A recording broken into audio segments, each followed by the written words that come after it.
అందరికీ జై భీమ్. నేను Rajesh Mahasena. Welcome to Mahasena media. వచ్చేటండి మన చెవిరెడ్డి భాస్కర్ రెడ్డి. చెవిరెడ్డి భాస్కర్ రెడ్డి జైలుకి వెళ్ళిపోతాడండి. పక్కా గ్యారంటీ జైలుకి వెళ్తాడు ఇతను. ఎందుకు రాజేష్ అంతలాగా కన్ఫర్మ్గా ఎలా చెప్తున్నాను అనొచ్చు. అయితే ఈయన బాలినేని శ్రీనివాసరెడ్డి గారిని విమర్శించాడు కాబట్టి ఆయన జైలుకి వెళ్తాడు అంటలే. ఆయన జైలుకి వెళ్ళడానికి ఒక కారణం ఉంది. మైనర్ బాలిక విషయంలో దుష్ప్రచారం చేశారని బాలిక తండ్రి ఫిర్యాదు చెవిరెడ్డి భాస్కర్ రెడ్డి మీద. ఒక దళిత అమ్మాయి మీద దాడి జరిగింది. దాడి జరిగితే అక్కడికి వైసీపీ వాళ్ళు చెవిరెడ్డి భాస్కర్ రెడ్డిని నియమించారు. నువ్వు వెళ్ళి దాన్ని పెంట చేసేసి ఇది గవర్నమెంట్ మీద దుష్ప్రచారం చేసేయి, గవర్నమెంట్ మీద మొత్తం ఈ బురదంతా జల్లే అని చెప్పి ఆ టాస్క్ చెవిరెడ్డి భాస్కర్ రెడ్డికి ఇచ్చారు. చెవిరెడ్డి అక్కడికి వెళ్ళిపోయి అక్కడ జరగకపోయినా సరే అమ్మాయి మీద రేపు జరిగిందని, అమ్మాయి రేపుకు గురైందని రకరకాల కామెంట్లు చేసిచ్చాడు. ఇది అత్యుత్సాహంతో. ఎందుకు గవర్నమెంట్ని ఎలాంటి బదనాం చేస్తే రాష్ట్రపతి పాలన వచ్చేస్తుందని వీళ్ళకి కళ వచ్చింది.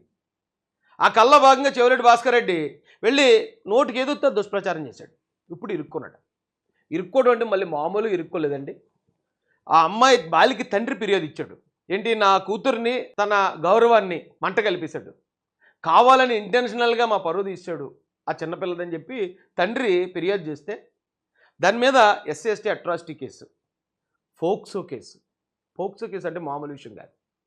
ఈ 2 సెక్షన్లతోటి కేసు నమోదైంది చెవిరెడ్డి భాస్కర్ రెడ్డి మీద. ఈ 2 సెక్షన్లు ఖచ్చితంగా అరెస్ట్ చేసే సెక్షన్లు అయ్యి. పోక్సో కేసు అంటే 20 సంవత్సరాలు జైలు శిక్ష పడే అవకాశం ఉంది. 7 సంవత్సరాల లోపు శిక్ష పడేదానికి అయితేనే అరెస్ట్ ఉండదు, 41 నోటీసు. కానీ పోక్సో కేసు మీద ఎవరి మీదైనా పడి ఆయన అరెస్ట్ చేయాలి అనుకుంటే ఈజీ చేయొచ్చు, ఎందుకంటే 20 సంవత్సరాలు జైలు శిక్ష దానికి. చెవిరెడ్డి భాస్కర్ రెడ్డి మీద ఆ కేసు నమోదైంది.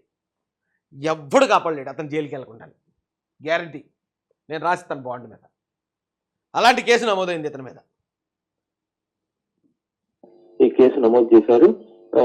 భారతీయ శిక్షా స్మృతికి సంబంధించి BNS ఏదైతే కొత్త చట్టం వచ్చిందో ఆ చట్ట ప్రకారంగా 352, 351/2, 196, 61/2, 353 పోక్సో అట్రాసిటీ కేసు పెట్టిన ఎర్రవరపాలెం పోలీసులు. ఇంకా మనోడు అరెస్ట్ని ఎవడ ఆపలేడు.